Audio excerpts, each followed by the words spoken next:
Amen. Père Seigneur, c'est dans le nom de ton Fils Jésus-Christ qu'on est rassemblés. Puis je te remercie de ce que tu veux faire au milieu de nous ce matin. Comme à tous les dimanches, Seigneur, comme à toutes les réunions qu'on a, Seigneur, tu es toujours là. Puis tu parles à nos cœurs, tu nous parles tantôt d'une manière, tantôt d'une autre, Seigneur. Puis tu veux nous amener à ce qu'on marche, puis on demeure ferme, à demeurer en ta présence, puis être parmi les élus qui vont être là pour l'éternité. Puis je te remercie de cet appel que tu as mis sur nous. Merci de nous avoir révélé ces choses et tout ce que tu vas nous dire aujourd'hui. Nous remettons nos vies entre tes mains pour que tu parles à nos cœurs dans le nom de ton Fils Jésus-Christ. Amen. J'ai commencé une série la dernière fois que j'ai prêché. Y en a-tu qui se rappellent sur quel sujet que j'avais parlé? J'ai fait une introduction sur les 10 commandements. Comment est-ce que, même si en principe on n'est plus sous la loi, mais est encore là pareil, même quand tu es chrétien, parce que Jésus s'est référé aux 10 commandements dans ses enseignements, les apôtres aussi. Puis il y a plein de passages qui nous disent qu'il faut mettre ça en pratique quand même. Mais pourquoi qu'on veut mettre en pratique les 10 commandements? Pas pour gagner notre ciel. Le ciel, il est donné comme cadeau par la foi en Jésus-Christ. C'est pour démontrer à Dieu qu'on aime Dieu. Il dit, si vous m'aimez, vous gardez mes commandements. Amen. Puis ça nous fait aussi qu'on montre à Dieu qu'on l'aime, mais ça nous montre à nous aussi pour nous montrer si on est encore en communion avec lui. Parce que celui qui dit qu'il est en communion avec lui, qui marche avec lui, mais qui désobéit aux commandements, c'est un menteur que la Bible dit.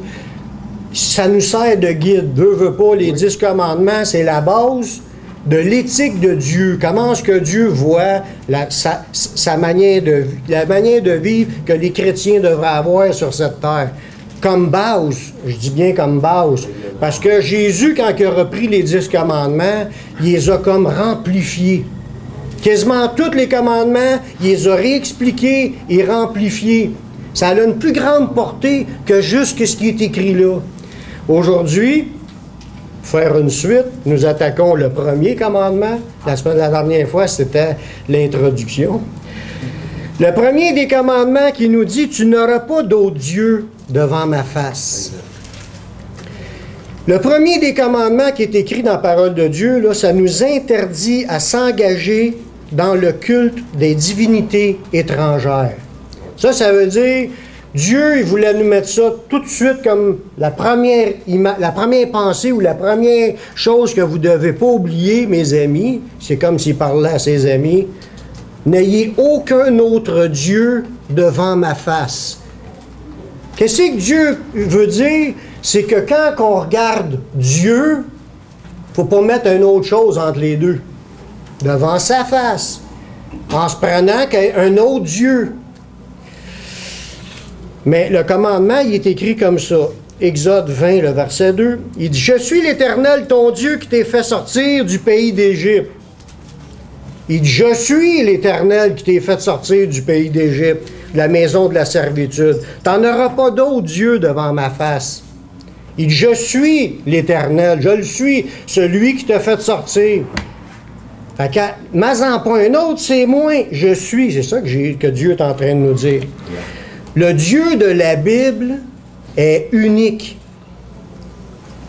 Vous allez comprendre, c'est quoi la pensée que c'est un Dieu unique. Quand Jésus dit « Je sais que Dieu est unique », bien, le sens du mot. Dans Isaïe 45, 18, ça nous dit « Car ainsi parle l'Éternel, le Créateur des cieux, le seul Dieu qui a formé la terre, qui l'a faite, qui l'a affermie, qui l'a créée pour qu'elle ne fût pas déserte, qui l'a formée pour qu'elle fût habitée par nous. Je suis l'Éternel, puis il n'y en a point d'autre. » Dieu, quand il nous met au clair une pensée comme ça, c'est parce qu'il veut nous enseigner. Il n'y a pas d'autre Dieu qui existe que le Dieu de la Bible. Le Dieu de la Bible est le seul Dieu, créateur de toutes choses, soit ce qu'il y a dans les cieux ou ce qu'il y a sur la terre. C'est lui qui a tout créé, puis qui a fait que ça soit habitable, puis il nous a mis ici. C'est lui qui est l'auteur et le créateur de cette création. Fait que, il est unique. Il n'y en a pas deux qui peuvent se dire, nous, on a travaillé ensemble. Il y en a juste un seul Dieu qui a travaillé avec lui-même, avec sa puissance, puis il a créé toutes choses. Puis il dit qu'il n'y en a point d'autres. Pourtant, si on pense, mettons là, comme, je prendrais un exemple, le gars qui travaille puis qui a rempli cette bouteille d'eau, il était dans une machine, rempli la bouteille d'eau. Est-ce qu'il peut y avoir 10 personnes qui remplissent une bouteille? Dans les machines, on pourrait arriver à dire, oui, il y a 10 personnes, il y en a un qui a fait une affaire, l'autre a fait l'autre affaire, l'autre a fait l'autre affaire. Mais la création, il n'a pas eu 10 qui a tout fait. Dieu, il est le créateur du début de tout et de jusqu'à la fin de tout. Puis en dehors de lui, il n'y a rien d'autre. Il n'y a pas d'autre puissance, il n'y a pas d'autre divinité qui a pu faire quoi que ce soit dans tout ce qui existe. Il n'y a que le Dieu de la Bible. Voici le véritable Dieu de la Bible. Il s'appelle, selon la révélation du Nouveau Testament, parce qu'il a fallu qu'on soit rendu dans le Nouveau Testament pour connaître le « je suis » de l'Ancien Testament. Le « je suis », c'est de lui le Créateur, Yahvé, le Créateur de toutes choses. Mais il a été révélé à travers celui qui a été envoyé du Père. Qui est envoyé du Père? Jésus.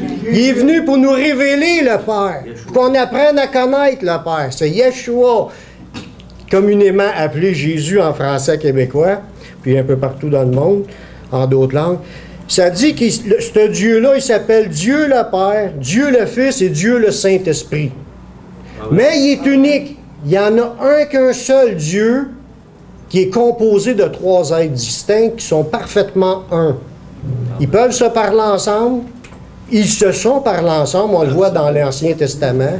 Dieu dit, faisons l'homme à notre image. Il est en train comme de se parler à lui-même, au pluriel, parce qu'ils sont qu'un. Il y a juste un Dieu créateur de toutes choses. Mais le but aujourd'hui, c'est pas réellement donner un cours sur tous les passages qui nous parlent pour nous expliquer qu'est-ce qui est Dieu, mais pour nous donner juste un petit repère, c'est un Dieu formé de trois êtres distincts.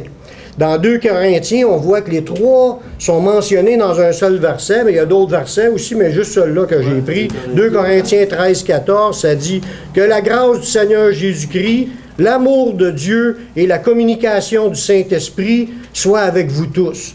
On voit les 3 dans la même phrase. Ce que Jésus est venu pour nous expliquer, il est venu pour nous révéler le Père. C'est ce que je disais tantôt. Puis il nous a dit aussi dans Jean 17, 3, « Or, la vie éternelle, c'est qu'ils te connaissent, toi, le seul vrai Dieu, et celui que tu as envoyé, Jésus-Christ. » Donc, la révélation de Dieu est principalement basée sur 2 noms qui nous sont donnés. Dieu le Père et Jésus-Christ.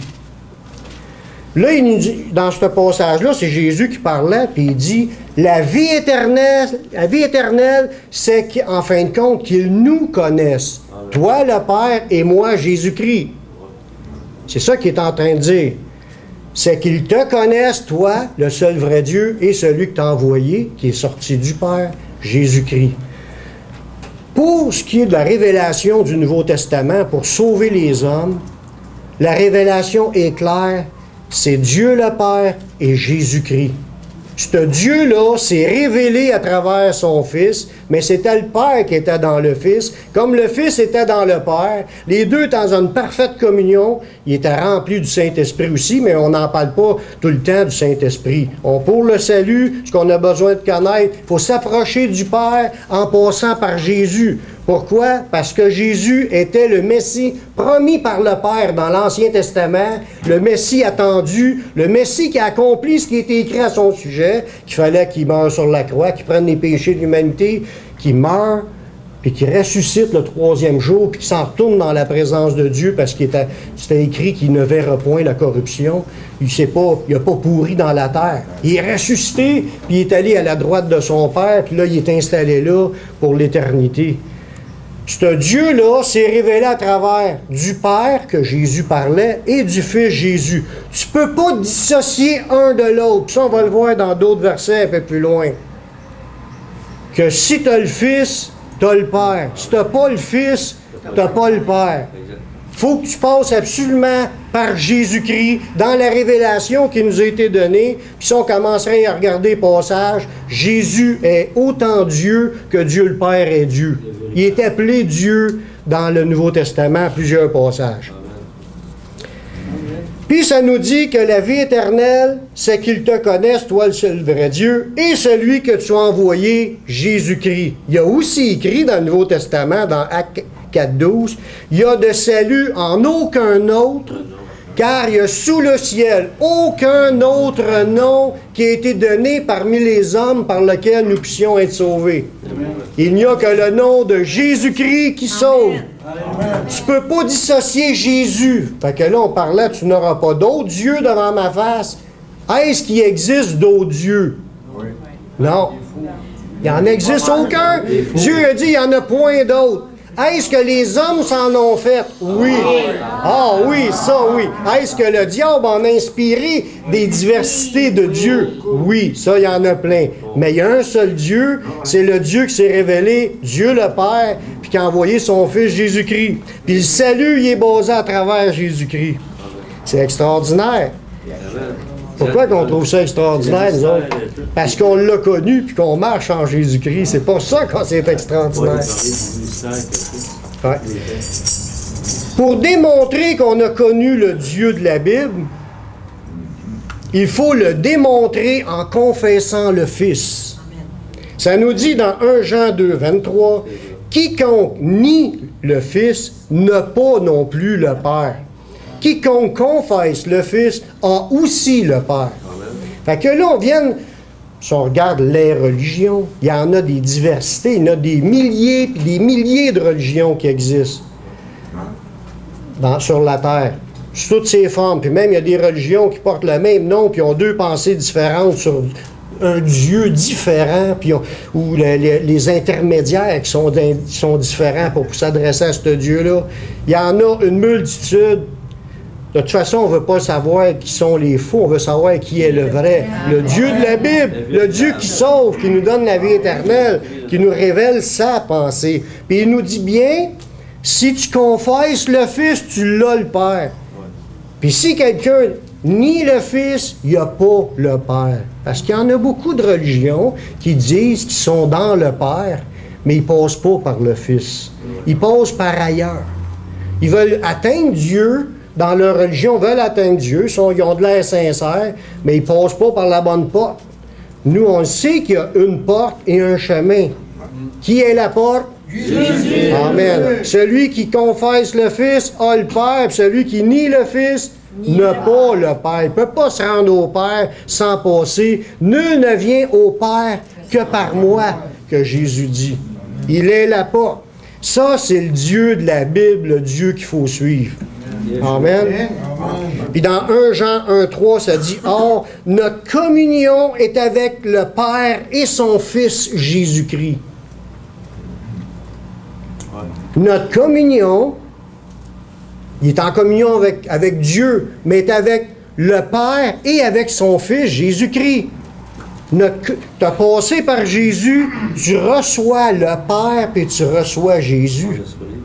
Fait que ta communion est dans le Père et dans le Fils Jésus. Toutes les autres intermédiaires sont d'autres dieux. Toutes les êtres, peu importe comment tu les appelles, même s'ils prendraient des noms de la Bible, les autres intermédiaires sont d'autres dieux. Il y a un seul vrai Dieu, Dieu le Père révélé à travers Jésus-Christ. Jésus les appelle des voleurs et des brigands. C'est de passer par ailleurs. Il dit, je suis la porte, celui qui rentre par moi, il va trouver des verts pâturages, puis ainsi de suite. Puis tout est donné à travers Jésus-Christ. Pour dire qu'on a connu le Dieu de la Bible, il faut le démontrer en gardant sa parole à lui. Tu sais? Là, on va arriver d'un petit peu plus profond. Dans 2 Jean 1,9, ça nous dit clairement, « Quiconque va plus loin et ne demeure pas dans la doctrine de Christ n'a point Dieu. » C'est quoi 2 Jean? Ça, c'est 2 Jean 1,9. Celui qui demeure dans cette doctrine a le Père et le Fils. Ça veut dire que là, tu veux connaître Dieu le Père, là, il faut que tu passes par Jésus. Là, ta communion est possible parce que tu passes par Jésus, mais là, il nous dit dans d'autres versets, quiconque va plus loin. Ça veut dire, on sort en dehors de la doctrine du Père et du Fils. On commence à rajouter d'autres intermédiaires, d'autres dieux devant sa face. Mais quiconque va plus loin et ne demeure pas dans la doctrine de Christ, n'a point Dieu. Même si la personne, elle se pense, est en contact avec le Dieu de la Bible, le Dieu qui donne le salut, s'il rajoute d'autres choses que qu'est-ce que la Bible elle a révélé, il rajoute d'autres intermédiaires, il n'a pas Dieu avec lui. Même s'il pense qu'il est avec Dieu, même s'il sent des présences, il sent l'esprit, ils ont des miracles qui se produisent dans leur rassemblement, même s'il y a, peu importe que ça a de l'air beau, ça a de l'air, peu importe les apparences, s'ils vont plus loin que qu'est-ce qui est écrit dans la parole de Dieu, Dieu n'est plus là. Amen. Amen. La minute qu'on modifie l'enseignement de la parole de Dieu et qu'on ne garde pas sa parole, ça veut dire qu'on va plus loin et qu'on ne demeure pas dans la doctrine. Nous sommes en train de nous faire un Dieu à notre image, à notre idée, à notre volonté. Nous sommes en train de renier le Dieu de la Bible en n'acceptant pas sa révélation. Il y a plein d'humains sur la terre qui disent ça, la Bible, là, c'est démodé. C'était dans le temps. La Bible, là, OK, on jette ça. Il faut évoluer. Il faut être open, il faut être in, il faut être... Aujourd'hui, là, c'est... Là, on s'en invente des affaires. Ça serait bien plus beau avec de telles affaires, puis on se rajoute des intermédiaires, puis on va prier. C'est d'autres choses, là, pour être à la mode. On suit le courant de tout le monde. Mais si quelqu'un pense de même, puis il se fait une religion, puis même si cette religion deviendra très populaire, puis qu'il y aurait le 9/10 de la planète qui adhérerait à cette religion-là, ça fait absolument rien. S'il ne demeure pas dans la doctrine de Christ, il n'a point Dieu. Ils ne sont pas Dieu, puis ils n'auront pas rien de ce qui vient de Dieu, des promesses de Dieu, parce que tout est donné uniquement à travers de Dieu le Père, dans le nom de son Fils Jésus-Christ. C'est ce qu'on croit, puis c'est ce qu'on veut adhérer. Là, Dieu nous dit, tu n'auras pas d'autre Dieu devant ma face. On n'en veut pas non plus d'autres dieux devant notre face. On veut juste le vrai Dieu. On veut se rendre dans le ciel. On veut se rendre, on veut être sauvé. Amen. Gloire à Dieu. On n'en veut pas d'autres dieux, Seigneur. Mais quels sont les faux dieux de ce monde d'aujourd'hui? C'est important de commencer à analyser les quelques détails qui vont nous permettre de faire attention. Parce qu'il y a beaucoup de mensonges qui se véhiculent. Puis c'est pas négligeable, c'est grave. Il se passe des choses graves. Le monde s'en va dans l'étang ardent de feu et de soufre pour l'éternité. Ils vont mourir dans leur péché. Il y a pas, même s'il arrive là, on pensait que c'était la bonne religion. Seigneur, tu as passé à côté du seul chemin, la seule bouée de sauvetage que Dieu t'a envoyé, puis il est trop tard, tu es mort dans tes péchés. J'ai envoyé de mes serviteurs, mais ils se faisaient tuer, ils se faisaient rire d'eux autres, ils se faisaient persécuter. Il y en a qui ont parlé à la radio, ils ont parlé à la télévision, ils ont parlé sur Internet, ils ont parlé ces coins des rues, il y en a un peu partout. Qu'est-ce que tu as fait de ma Bible, de ma parole? Tout va jouer là. Mais les gens, oh, mais Seigneur, ce gars-là, c'était un bon prédicateur. Toute fois que je l'écoutais, on levait, le poil nous levait ses bras quand on l'écoutait. On était bien quand on l'écoutait. Oui, mais il prêchait-tu la vérité? Il prêchait-tu ma parole? Il vous a-tu amené à Jésus-Christ? C'est là tout le piège qui est tendu de l'ensemble de l'humanité. Il n'y a même pas 9 personnes, il y a 9 personnes sur 10 et plus même qui ne connaissent pas la vérité. Il y a plus de monde. C'est la majorité ne connaissent pas le Sauveur. Chaque religion présente son Dieu. Ils s'en ont fait un. Que ce soit une religion populaire ou non populaire, même s'il y a rien que 3 adeptes, ils suivent une doctrine, ils suivent un enseignement. Ils suivent un mode de vie basé sur des révélations de quelqu'un à quelque part. Il peut y avoir des fois même que certains versets de la Bible, le moral, ils ont de l'air à s'aimer les uns les autres, puis pas chercher le mal, puis à faire du bien. Ça, c'est la morale, mais c'est pas la morale qui sauve. Ils ont juste mis un autre Dieu devant la face de Dieu, en présentant quelqu'un d'autre que passé par Jésus-Christ. Chaque religion représente son Dieu, puis toutes les religions proviennent du diable. C'est là que c'est ouch. Dans 2 Corinthiens 4.3, ça nous dit, si notre évangile est encore voilé, parce qu'il faut que tout le monde passe par l'Évangile, c'est le seul chemin, la bonne nouvelle de Jésus-Christ. Si notre Évangile est encore voilé, il est voilé pour ceux qui périssent, pour les incrédules dont le Dieu de ce siècle a aveuglé l'intelligence. Les gens sont rendus aveuglés, puis ils ne voient pas briller la splendeur de l'Évangile. Ils ne voient pas briller le salut est à travers Jésus-Christ. Puis là, ils lâcheraient toute leur fausseté, puis ils s'accrocheraient à Jésus, puis ils ne voudraient rien d'autre comme intermédiaire entre Dieu et les hommes. Puis c'est le Dieu de ce siècle qui aveugle l'intelligence. Quand, dans un autre passage, on dit le monde entier est sous la puissance du malin. Ça veut dire que les gens, ils pensent être en train d'être en contact avec Dieu, mais ils sont encore dans les ténèbres parce qu'ils ne passent pas par Jésus. Ils sont aveuglés, puis ils ne voient pas le chemin. Puis ils se pensent tous corrects, ils se pensent tous sincères, ils voudraient tous y aller, mais ils ne passent pas par la bonne porte. Le Dieu de ce siècle, le diable et ses démons, parce que le diable, il n'est pas omniprésent. C'est un chérubin déchu, mais qui est à un seul endroit à la fois sur la terre. C'est pas un être omniprésent comme Dieu. C'est un être plus puissant que les humains, c'est tout. Mais il y a plein de subalternes, plein de démons qui travaillent pour lui. Puis il y en a à la grandeur de la planète, puis qui manipulent le courant de l'histoire, puis ils font des pièges, des manigances, des stratégies pour faire tomber le monde dans l'aveuglement. Puis ça dit que le monde entier sont sous la puissance du malin. Ça veut dire qu'ils sont dans l'aveuglement de l'intelligence produit par le diable. Ils en ont fait des religions à tout leur goût et à leur pensée. Ils sont façonnés des religions à leur goût, à leur pensée, à leur bon plaisir, aux choses qu'ils auraient aimé entendre. Ils se portent une religion, puis il y en a de toutes les sortes, des religions même qui servent des extraterrestres qu'on n'a jamais vus, puis ils adorent ça, puis ils se mettent à genoux. Il y en a de toutes, là, tous. Il y en a sur la sexualité des religions, puis ils rendent un culte à la sexualité. Il y en a à tout. Tout ce que vous pouvez penser, au chat, au chien, à une vache, à un oiseau. Ils s'en ont fait. Aux autos. Il y en a sur tous les sujets. Pas la télévision. Télévision avec.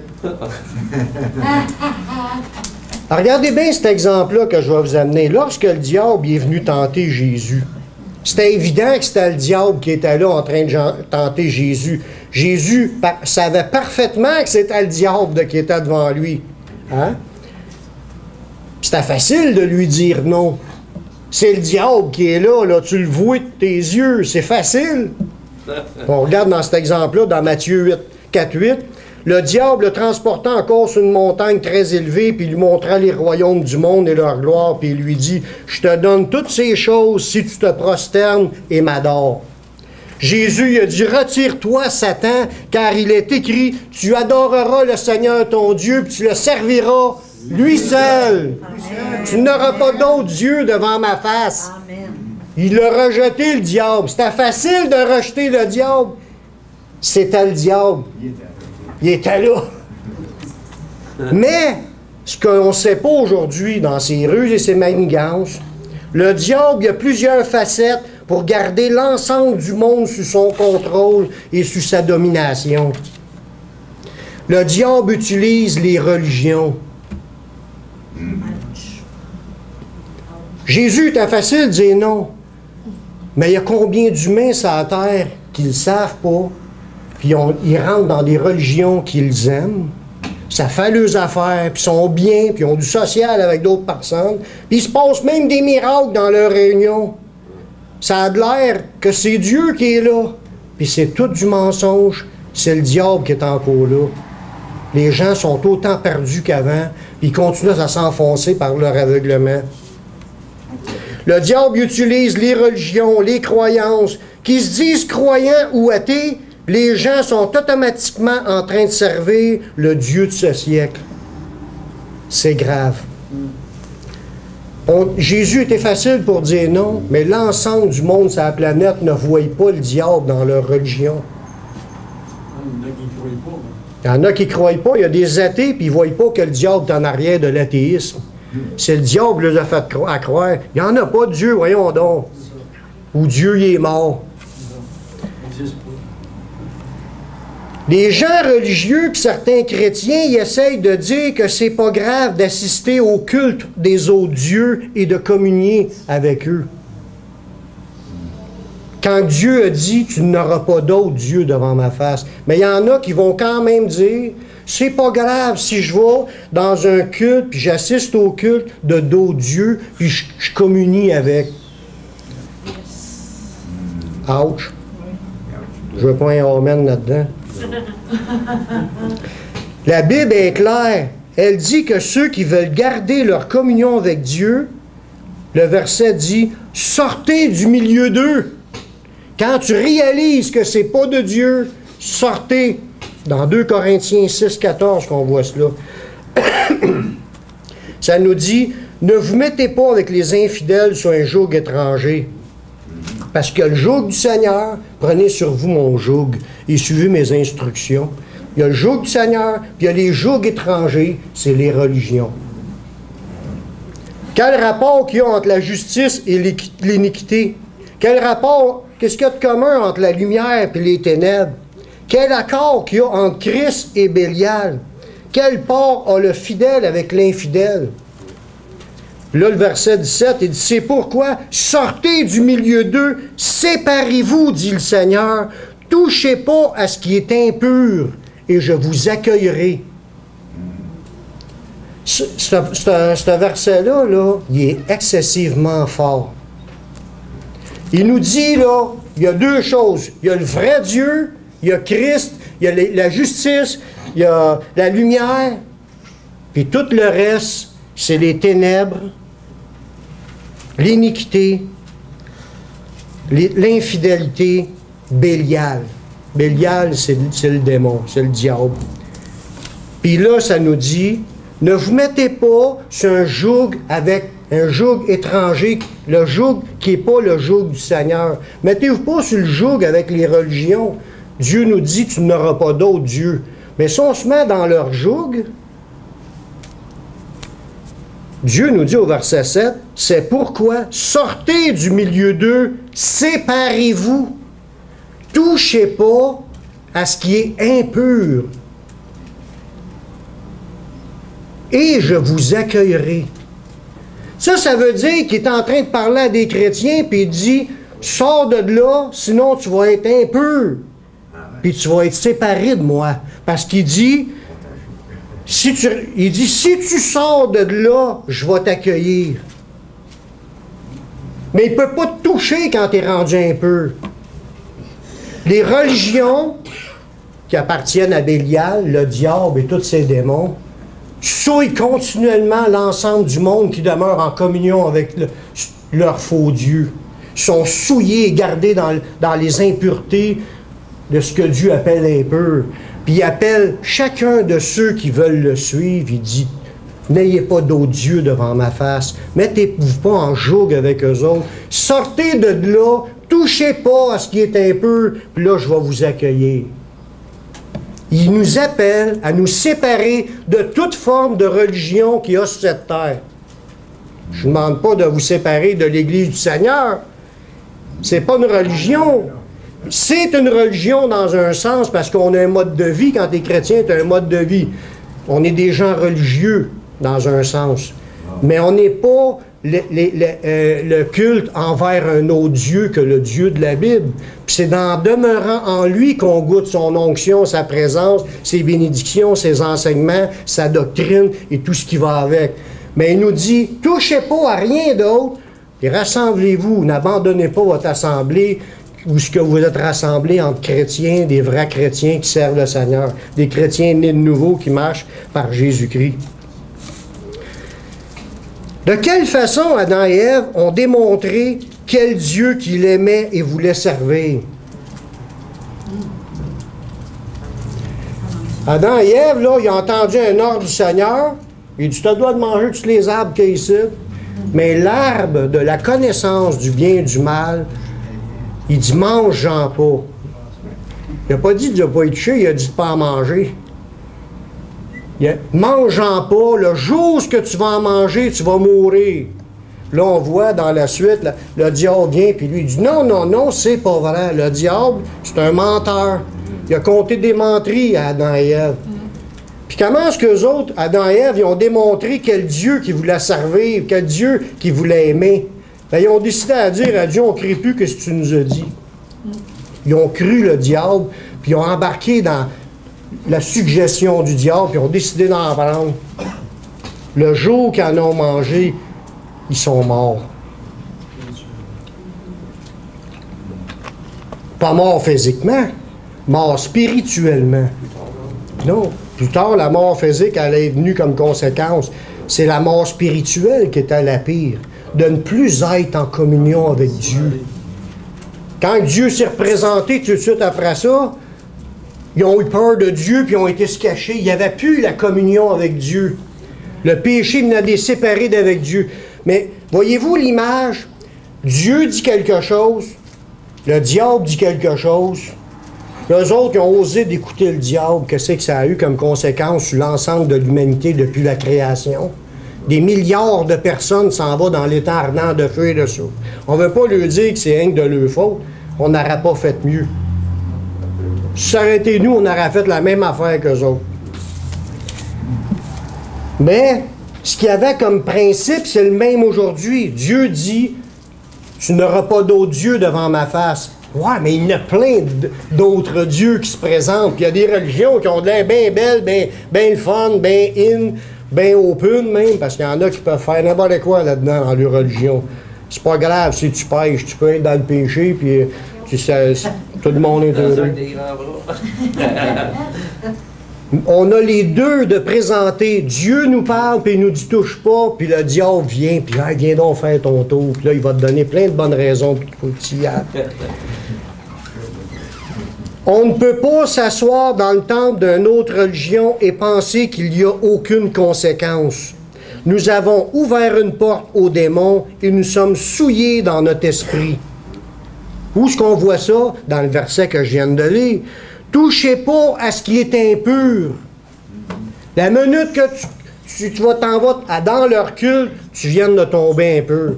Les esprits qui sont là, les démons qui sont là, ils viennent de te rendre impur aux yeux de Dieu. Là, Dieu, il dit, sors de là, sinon, je ne peux même pas t'accueillir. On est en train de couper notre relation avec Dieu à cause qu'on est tombé un peu, parce qu'on s'est souillé avec d'autres dieux, avec d'autres démons. C'est grave, c'est bien plus grave qu'on pense. Il y a des gens qui... il y a des gens qui sont aveuglés par leur religion, puis il y en a qui sont dans ça, là, dans leur religion, sont sincères à vouloir être sauvés. Ils cherchent vraiment le chemin pour être sauvés, mais ils sont dans leur religion, puis ils veulent être sauvés par Jésus-Christ, en plus. Mais si on se base ce qu'il nous dit là, sortez du milieu d'eux, alors je crois que tous ceux qui croient à Jésus-Christ, qui veulent adhérer à sa parole, doivent quitter leurs faux dieux, les religions, leurs faux prophètes et leurs fausses enseignements. Parce que tu ne peux pas penser de grandir dans la communion avec Dieu quand tu tiens dans la communion avec les démons. Là, je ne parle même pas encore des idoles. Ça, on va en parler à la prochaine parce que c'est le deuxième commandement de Dieu. Je parle juste des autres dieux. Ceux qui veulent mettre en pratique ce premier commandement, ils doivent obligatoirement se séparer des autres dieux et de leur religion. Dieu venait de dire, tu n'auras pas d'autres dieux devant ma face. Il y a Salomon qui n'a pas cru à ça.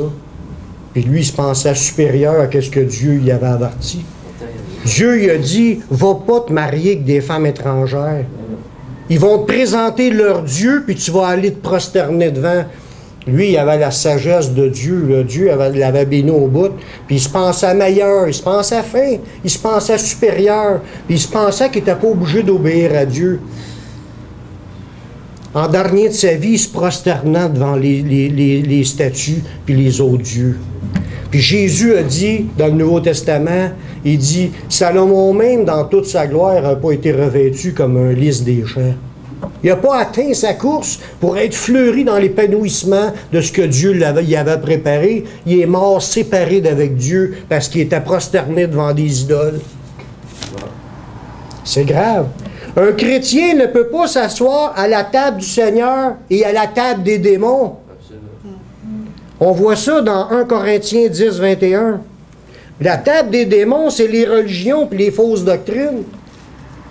1 Corinthiens 10, 21 dit « Vous ne pouvez boire la coupe du Seigneur et la coupe des démons. » On ne peut pas s'abreuver ces deux bords. Soit tu es au Seigneur ou soit tu es au démon. Tu ne peux pas être assis et penser qu'il ne se passe rien de grave. Dieu dit « Tu ne peux pas. » Voulons-nous provoquer la jalousie du Seigneur? Sommes-nous plus forts que lui? Parce que c'est grave quand quelqu'un tombe sur le jugement, le Seigneur regarde son disciple, puis il lui parle, puis il dit « Va pas là! » Puis l'autre continue, puis il retourne « Va pas là! » Il peut répéter plusieurs fois, mais à un moment donné, c'est une bonne claque. Oui! Puis le Seigneur est capable de... Puis Paul, il dit, il y en a plusieurs qui sont infirmes, qui sont morts, malades, ou d'autres sont morts, ils ont reçu des jugements du Seigneur. Dieu, il dit, va pas t'abreuver dans le temple de Dieu, puis manger à la table du Seigneur, puis manger à la table des démons.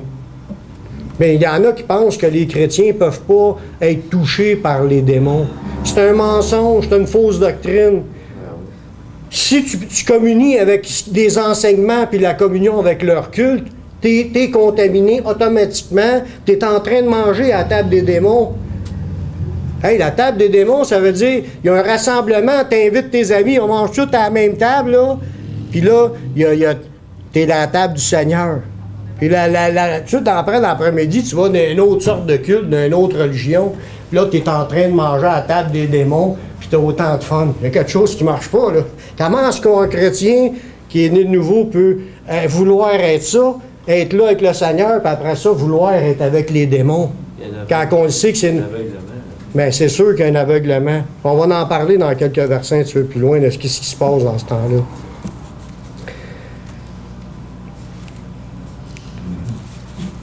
Paul, il parle de ceux qui s'assoient à la table du Seigneur et à la table des démons, ils vont attirer un jugement du Seigneur. Parce que la personne qui ose le faire, malgré les avertissements, elle se pense mieux que le Seigneur. Le Seigneur n'a pas raison, puis moi je m'en fous qu'est-ce que Dieu dit. Moi je veux y aller, puis il se donne un paquet de bonnes raisons pour y aller. Mais Dieu dit, touchez pas à ce qui est impur. Puis il dit, tu n'auras pas d'autre Dieu devant ma face. Tu n'as pas d'affaire là. C'est à la table des démons. On n'a pas d'affaire là. Sortez du milieu d'eux, mon peuple, que ça nous dit. Les véritables croyants de Jésus-Christ ne doivent pas toucher à l'écuménisme, au chrislam. Chrislam, je l'ai expliqué, puis ceux qui savent, je vais vous expliquer deux. L'écuménisme aujourd'hui, là, c'est le rassemblement de toutes les religions chrétiennes qui ont le titre chrétien. Ça peut être témoins de Jéhovah, mormons, les protestants, les catholiques, nomme-les toutes, ça c'est l'écuménisme. Puis le chrislam, c'est tout ce qui est d'œcuménisme, mais qu'on rassemble en plus les musulmans.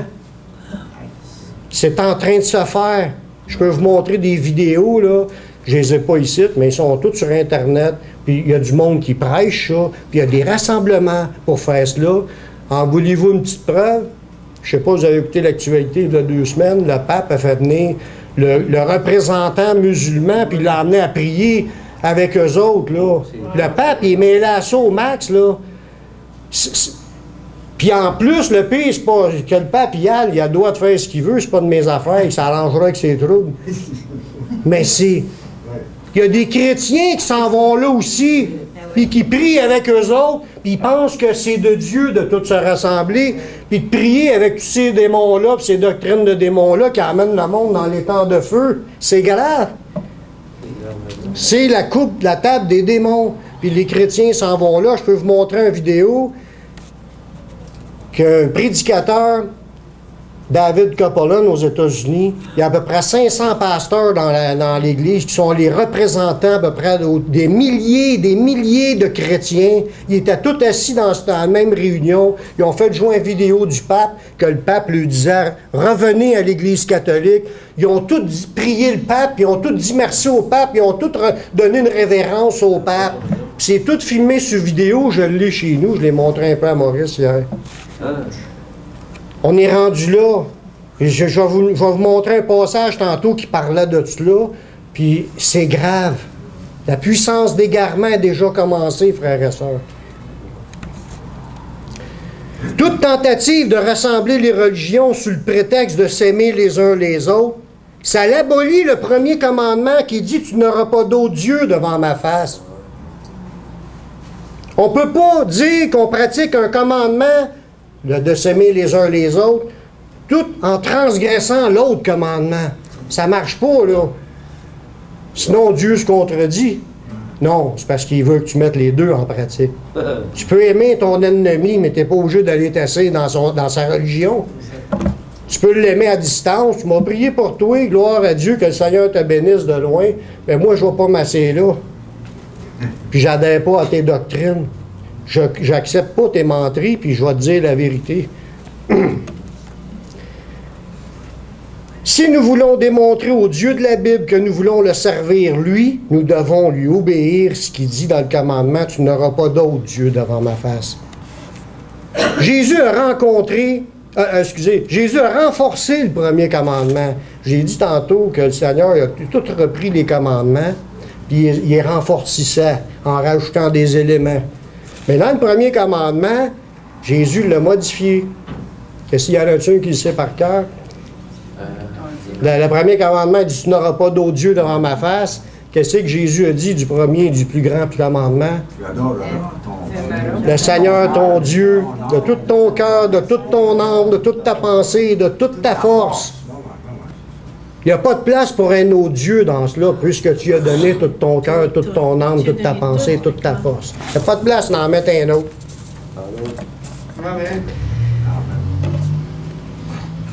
Comment qu'on peut dire aux gens qu'on aime Dieu?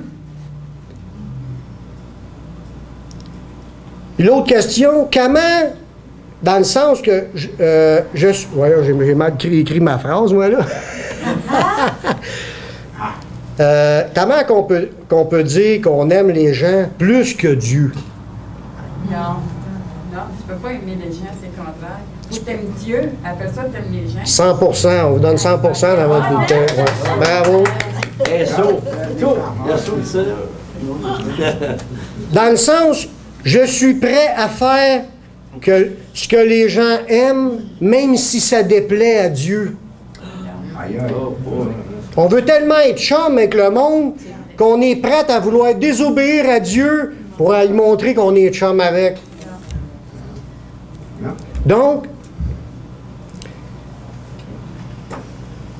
j'aimerais les gens au point de participer à leur culte, à leur Dieu, quand Jésus a déjà dit « Celui qui aime son père ou sa mère plus que moi n'est pas digne de moi. Celui qui aime son fils ou sa fille plus que moi n'est pas digne de moi. » Mais qu'on pourrait dire, j'aime tellement cette personne-là que je vais aller m'asseoir à son culte pour lui montrer que je l'aime. Comment je peux arriver à ce niveau-là de dire que j'aime plus la personne, puis c'est pas grave si je désobéis à Dieu? Les liens que nous avons avec les gens ne doivent pas être plus forts que le lien qu'on a avec Dieu. Un chrétien ne s'appartient pas à lui-même, il a été racheté par le Seigneur, et nous n'avons pas le droit de s'asseoir dans le temple d'un autre Dieu. Point final. Tu n'auras pas d'autre Dieu devant ma face. Est-ce que l'affection humaine est plus importante que l'obéissance à la parole de Dieu? Non. Il n'y a pas personne, quand je vais arriver au ciel, pas personne de mes chums ou de ma famille, de mes amis, même de mes meilleurs amis, qui vont me faire rentrer au ciel.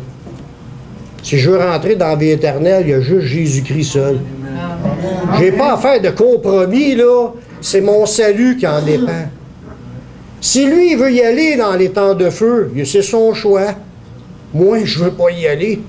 Puis moi, je veux faire ce que Dieu me demande. Absolument. Gloire à Dieu.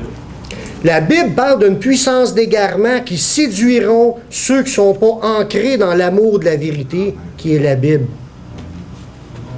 C'est là que ça l'explique ce qui se passe présentement avec les vidéos. On est déjà rentré dans la puissance d'égarement. Vous allez comprendre dans le verset quand je vais vous le lire. 2 Thessaloniciens 2, le verset 9. Ah oui. L'apparition de cet impie, parce que la Bible parle d'un impie, c'est quelqu'un qui ne prie pas, ça, un impie. C'est quelqu'un qui n'est pas en communion avec le vrai Dieu. Elle va se faire par la puissance de Satan, cette apparition-là. C'est le diable qui est en arrière de cette fausseté-là. Avec toutes sortes de miracles, des signes et des prodiges mensongers. Fait qu'il va y en avoir des miracles dans cette religion-là. Avec toutes les séductions de l'iniquité pour ceux qui périssent, ça veut dire sont très attirés à tout ce qui est péché. Pourquoi ils s'en vont là? Que les gens sont comme... que ce personnage-là, il est comme la représentation du mal inspiré et envoyé par le diable. Puis il se passe même des miracles, puis toutes sortes de choses, mais c'est la désobéissance envers Dieu qui mène cette religion-là. C'est parce qu'ils n'ont pas reçu l'amour de la vérité pour être sauvés. C'est quoi la vérité? Jésus est la vérité, c'est le Dieu de vérité, l'Esprit de vérité, la parole de Dieu qui est la vérité. Si tu n'as pas l'amour de la vérité pour être sauvé, ça nous dit Dieu va envoyer une puissance d'égarement pour qu'il croie au mensonge. Fait que ça nous dit que ça va avoir un impact mondial, cet antéchrist-là, avec sa puissance puis sa séduction. Ça nous dit que Dieu va envoyer une puissance d'égarement pour que le monde croie. Ceux qui n'ont pas l'amour de la vérité, qui ne sont pas ancrés dans la vérité, ils ne seront pas retenus par Dieu et protégés. Ceux qui ne sont pas ancrés dans la vérité, ils vont être entraînés avec la puissance d'égarement, puis ils vont être attirés à aller vers cet impie-là.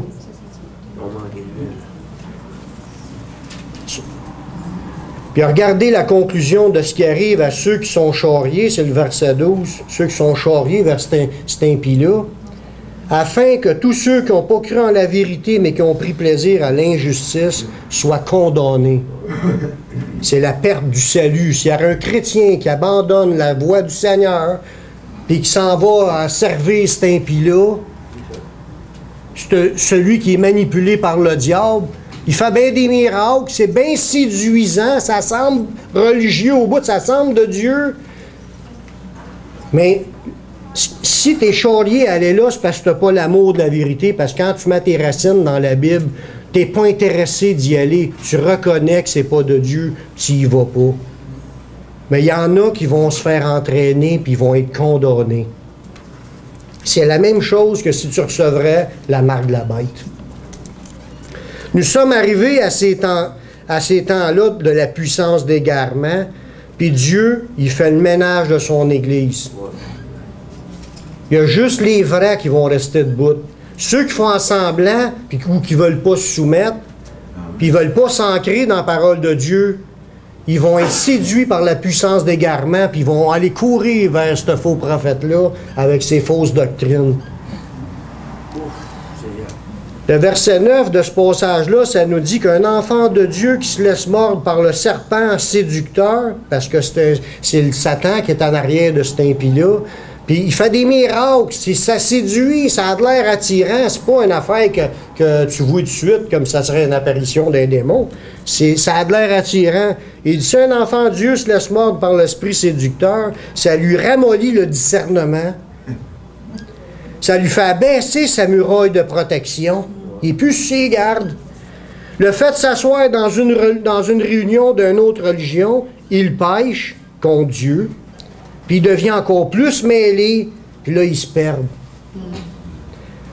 Ceux qui se font mordre par moi j'appelle ça le serpent de l'œcuménisme ou du Chrislam, peu importe, de ces soi-disant réunions, religions, entre les religions, ils deviennent mêlés puis ils discernent même plus ce que Dieu dit dans sa parole. C'est pour ça que là, ils sont prêts à embrasser la bague du pape, puis à se prosterner devant lui, puis à embarquer, puis à le bénir, puis à prier Dieu avec lui.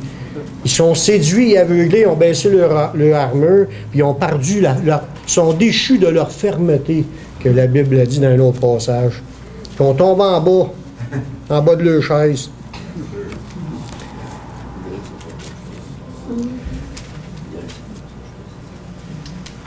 Il a accepté la séduction, au verset 12, il dit « Il a accepté la séduction, puis il tombe dans le culte d'un autre Dieu, puis il devient condamné. » Parce qu'il est rendu avec un autre Dieu devant la face de Dieu. Nous devons fuir l'unification avec les autres religions. On ne doit pas penser que c'est possible. On peut leur prêcher la vérité pour qu'ils se repentent, puis qu'ils viennent à l'Église du Seigneur. Mais on n'a pas d'affaire à joindre à leur regroupement. Lorsqu'on s'est converti, nous avons admis que nous ne pouvions pas nous sauver soi-même. C'est-tu vrai, ça? Moi, quand je suis né à Jésus, je ne peux pas me sauver par moi-même. Que ma religion ne pouvait pas me sauver non plus. J'étais catholique avant d'être chrétien, évangélique. J'étais catholique. Ma religion ne pouvait pas me sauver. Ils ne prêchaient pas la sainte doctrine que le salut en Jésus-Christ seul. Là, ils ont mis plein d'intermédiaires. C'est pas de Dieu. Fait que je ne pouvais pas être sauvé. Je l'ai confessé quand je me suis converti. Comment peut-on retourner à notre ancienne religion quand on a trouvé le salut en Jésus-Christ? Comment ça se fait? On a-tu oublié qu'on a été pardonné en Jésus-Christ? Qu'est-ce qu'on va aller faire là? Mais on va dire comment ça peut arriver. Si quelqu'un y retourne, c'est parce qu'il n'a pas été vraiment repentant en se convertissant. Savez-vous c'est quoi la repentance? Non. La repentance, c'est de se détourner. C'est de regretter de ta vie que tu fais. Là, tu changes de bord. Tu sais que tu t'es perdu dans ce chemin-là. Là, tu décides de te changer de côté. Là, tu veux suivre Jésus. Tu t'es détourné. Ça fait la même chose que le peuple juif quand il était dans le désert. Puis ils pensaient encore à leur Égypte, puis ils se disaient qu'ils étaient mieux avant dans leur esclavage que dans le chemin que Dieu les emmenait. C'était la même affaire. C'est que l'Égypte n'est pas sorti de leur cœur. Quand tu es chrétien et tu penses que ta religion, ou tu n'y penses pas que ta religion est impossible de te sauver, tu fais juste dire je crois que Jésus sauve, mais tu penses que ta religion est encore bonne pour te sauver. Quand tu es mêlé de même, c'est sûr que tu t'es pas repenti de ton ancienne vie. Tu penses, tu as encore ta religion dans ton cœur. Là, je parle pour nous autres qui étaient tous catholiques avant. Mais dans les églises de Noirs à Montréal, ceux qui viennent d'Haïti, puis ces places-là, eux autres sont venus au monde dans le vaudou. Ils ont exactement le même problème.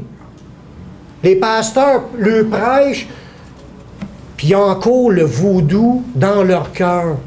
Ils n'ont pas rompu avec le passé. Ils n'ont pas décidé, j'admets que ma religion ne peut pas me sauver. Fait que lui, tant qu'il n'a pas fait ça, il accepte Jésus parce que c'est une opportunité, mais il est encore attaché au vaudou, puis il pratique encore le vaudou.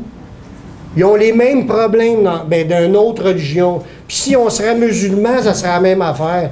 Si on a encore le musulman dans notre cœur, cette religion-là avec Allah, mais Allah, c'est pas le Dieu de la Bible parce qu'ils ne reconnaissent pas que Jésus est Dieu. Parce que si tu n'as pas le Fils, tu n'as pas le Père. Même chose que les témoins de Jéhovah. Si tu n'as pas le Fils, tu n'as pas le Père. Ils ne croient pas que Jésus est Dieu. Les religions qui ont modifié la révélation, ils ont modifié ça à leur image, à leur idée, à leur goût. Ils ont fait une belle religion. Ils ont rajouté d'autres intermédiaires ou ils ont modifié la révélation. Ils sont toutes manipulés par le diable sans s'en rendre compte. Si on n'a pas rompu avec ce qu'on était avant, en se disant, ma religion ne pouvait pas me sauver, c'est Jésus-Christ seul. Puis quand tu décides, moi, ce que j'ai fait quand je me suis converti, j'ai fait une lettre d'abjuration de l'Église catholique. J'ai envoyé une lettre à l'Église catholique pour lui dire « Enlevez mon nom de vos registres, je ne fais pas partie de l'Église catholique, je ne crois pas à vos mensonges. » C'est écrit, elle est toute une belle lettre, c'est pas moi qui l'ai faite, j'ai juste écrit ce que je croyais, mais on peut en refaire une. Tu signes ton nom, tu envoies ça, puis renvoyez-moi la lettre avec le sceau de l'archevêché pour être sûr que vous l'avez fait. Ils l'ont fait. Là, on regrette que vous nous quittez. On aimerait aller vous voir pour vous expliquer en plus en profondeur ce qu'est la religion. On m'a envoyé une autre lettre en plus pour m'expliquer qu'il aimerait ça que je revienne. C'est exactement ça qui s'expliquait dans le vidéo, que les pasteurs étaient tous là, puis que le prédicateur qui présentait la vidéo du pape, il dit « Vous êtes sortis de l'Église catholique, vous appartenez, vous êtes nés de nouveau, vous êtes encore tous des catholiques, qui veut dire l'universel. » C'était pas Constantin qui disait ça. Hein? C'était pas Constantin. Constantin, c'était pas lui qui a dit ça. Non, non, non, dans la vidéo que j'ai montré. Il n'a pas ressuscité, là, Constantin. Alors, c'est lui qui avait commencé. Ouais. Ça, c'est une autre histoire. Pendant 3 ans. À suivre. T'es mêlé, là. La vidéo ramenait le monde à dire « Vous êtes sortis du catholicisme, revenez. » C'est comme des enfants prodiges qui reviennent vers le Père. Le gars qui prêchait, il dit « Je marche dans l'esprit de Jean-Baptiste qui ramène le cœur des enfants vers leur Père. » Qui était les protestants, ramenez-vous vers les catholiques. C'était toute une doctrine, là. Mais c'est toute de la fausseté. Quand tu romps, tu y envoies une lettre, puis je veux rien savoir, j'ai reconnu que ma religion ne servait à rien, puis enlevez mon nom de vos registres. Moi, je suis un enfant de Dieu. Quand tu romps avec ton passé, tu ne veux plus y retourner. Si nous pensons que notre ancienne religion peut sauver quelqu'un, pourquoi nous ne sommes pas restés dans notre ancienne religion? Qu'est-ce qu'on fait ici si on pense que c'est pareil? Retournons-y, restons là. On se donne de la misère ben trop pour rien. Si toutes les religions, c'est correct, c'est retournons-y. Dès que nous changeons quelque chose de la révélation du Nouveau Testament, nous ajoutons ou nous retranchons des éléments de la parole, nous sortons en dehors du chemin. C'est simple. C'est pas nous qui l'a écrit, la Bible. C'est la révélation de Dieu, le message que Dieu a voulu donner à ses disciples. Puis là, il dit « Gardez ma parole ». Fait que dans 2 Jean 1, 9, le verset que j'ai lu au début, « Quiconque va plus loin et ne demeure pas dans la doctrine de Christ n'a point Dieu. » On n'a pas à ajouter ou enlever quoi que ce soit de ce que la révélation était donnée. Il n'y a personne qui a cette autorité-là. Amen.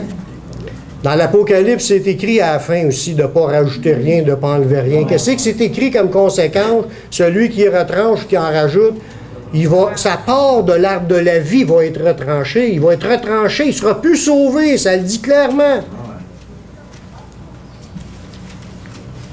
Que dit la Bible de faire lorsqu'on rencontre un représentant d'une autre religion? Que dit la Bible de faire lorsqu'on rencontre un représentant d'une autre religion? C'est pas salué. Hein? Fais de bord puis secoue tes pieds. Ça, c'en est une bonne. Pas salué, mais... Ça en est une autre bonne, c'est celle-là que je veux parler. Dans 2 Jean 1,10, l'apôtre de l'amour. Jean, c'est l'apôtre de l'amour, tout le monde est d'accord? Ah, on est d'accord. C'est un gars qui aime les autres. Si quelqu'un vient à vous et n'apporte pas cette doctrine, ne le recevez pas dans votre maison, ne lui dites pas salut, car celui qui dit salut participe à ses mauvaises œuvres. Tu deviens un participant de ces mauvaises... Félicitations. Tu l'approuves, tu participes à ses mauvaises œuvres. Tu deviens coupable autant que si tu tiendras le sac. Un voleur qui vole. Tu sais, un voleur qui vole, il y en a un qui vole, puis l'autre tient le sac. Mais les deux sont coupables, les deux s'entraident à faire le même mal. Mais si tu lui dis salut, puis tu le reçois chez vous, viens manger chez nous. Puis là, c'est bras dessus, tout le monde, on s'aime. C'est ça que... Non. Même l'apôtre de l'amour, il a dit, touche même pas, dis même pas salut. Si tu dis salut, tu participes à ses mauvaises œuvres. Fait que tu peux être dans la parfaite amour, puis dire à l'autre, laisse donc faire. Moi, je crois pas à tes sornettes. Puis ton enseignement, c'est du mensonge. Puis voilà ce que dit la parole de Dieu, point final. Celui qui vous écoute, m'écoute. C'est ça que Jésus a dit. Il écoute celui qui m'a envoyé. Ça veut dire... Tu es en train de parler dans le nom du Seigneur, tu n'as pas essayé de t'établir des contacts pour te trouver des nouveaux chums. Non, non. Il accepte la parole, ou s'il ne l'accepte pas, moi, je ne vais pas à tes affaires, oublie ça. Je te dis la vérité, point final, que Dieu t'éclaire. Dieu, par-ci, m'ont dit, tu pries pour lui, puis c'est tout. Ouais, pas de relation. Qu'est-ce que tu fais avec ta famille qui est non chrétienne? Ouais, Tu autres, les reçois chez vous? Si c'est un curé catholique, puis il vient chez vous, puis il parle il vient à vous, vous apportant une autre doctrine. C'est ça que ça dit. Si quelqu'un vient à vous, puis il vous apporte, s'il essaie non. Ah, ben c'est sûr que ça marchera pas. C'est ça. Puis c'est le contraire de ça. Si c'est quelqu'un qui est dans la famille, qui t'aime, c'est ton frère, ta soeur, ton oncle, puis il est catholique, mais c'est pas une histoire de religion. Il te demande pas d'aller à son église, là. Il vient manger, passer Noël. Ça, c'est pas pareil. Mais s'il vient à vous, puis c'est une histoire de combat de coq, là, pour voir qui a raison, qui a tort, tu t'embarques pas avec une communion avec lui, puis la serrer à la main pour montrer qu'on est quand même frères. Ça n'aurait jamais arrivé que les prophètes de Baal puis d'Arstarté versus Élie, que Élie tombe chum avec eux autres qui allent prendre une bière à l'hôtel. Ça n'aurait jamais arrivé, ça. Élie, on lui coupe toute la tête. Puis il servait Dieu. Il n'y a pas de communion possible entre les démons et l'Esprit de Dieu. Mais entre humains, tu peux te rencontrer. Mais si c'est une question d'échange de religion, puis de partager, tu viens à ma religion, je vais aller à la tienne. Non, non, on n'a pas d'affaire là. Ma famille n'a jamais essayé de me convaincre de revenir ou d'évangéliser. Non, moi non plus. C'est moi qui essaie. Mais il y en a qui ont ce problème-là. Il y en a. Oui, le salut se perd si nous ne demeurons pas en Dieu et Dieu en nous en gardant sa parole. Le dernier verset, qui est un verset qui est en même temps la même chose que je vous parlais de la puissance d'égarement tout à l'heure. Ça, c'est dans Apocalypse 3, le verset 10. C'est en train de parler aux serviteurs fidèles à l'église de Philadelphie.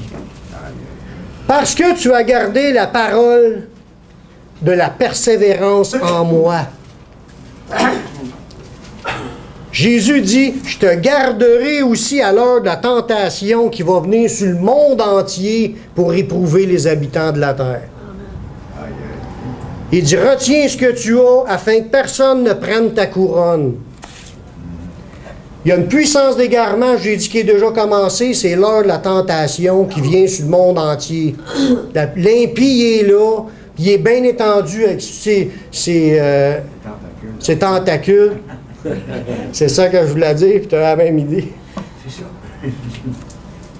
Puis là, il a tous les bras ouverts, puis il veut qu'on retourne à lui. C'est une séduction.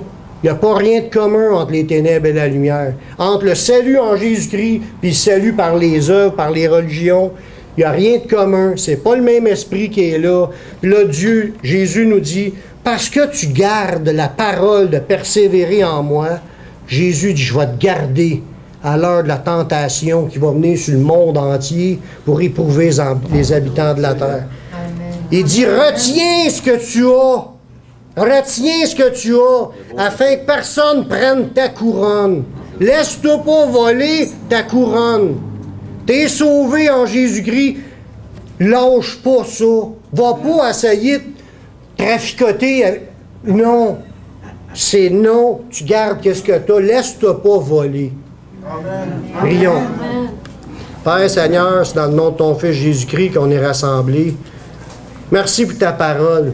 Oui, C'est une parole vivante, c'est une parole puissante, c'est la vérité qui est là-dedans, qui nous parle, qu'on a juste à toi. C'est ce qu'on veut être. t'appartenir entièrement, puis t'aimer de tout notre cœur, de toute notre âme, de toute notre pensée, de toute notre force. On veut persévérer en toi, on veut rester ferme, et je te demande de nous garder par ton esprit, puis de nous fortifier, puis de nous protéger, qu'on ne tombe pas dans cette séduction, puis donne-nous d'être inébranlables jusqu'à la fin. Merci Seigneur de ce que tu vas faire au milieu de nous, dans le nom de ton Fils Jésus-Christ. Amen. Amen.